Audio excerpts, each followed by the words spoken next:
هر روز رمضان به مدت 30 روز یک ملائکه میاد در گوش انسان ندا میزنه: یا باقی الخیر ابشر، ای کسی که خواهان خیر هستی و دنبال خیر بودی و خیرخواه بودی و خیر طلب بودی و دنبال کارهای شایسته و خیر بودی، بشارت به تو، یا باقی الخیر، بشارت به تو، ماه پر خیر و برکت رمضان آمده.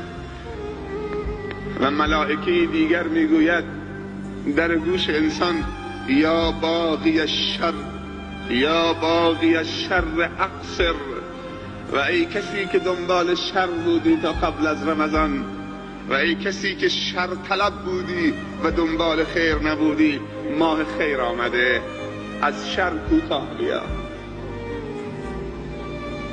گذشته را جبران کن. از این التماس بیشتر چه کسی التماس می کند؟ کسی که نیاز به عبادت هیچ یک از بندگانش ندارد.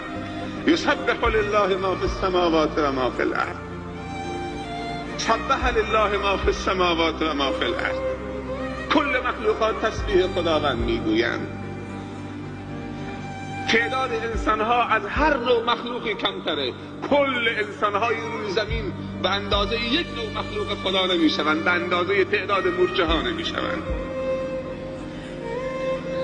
یک ماهی به اسم ماهی حبور، مادهش سالانه 700,000 تخم میذارد در دریا.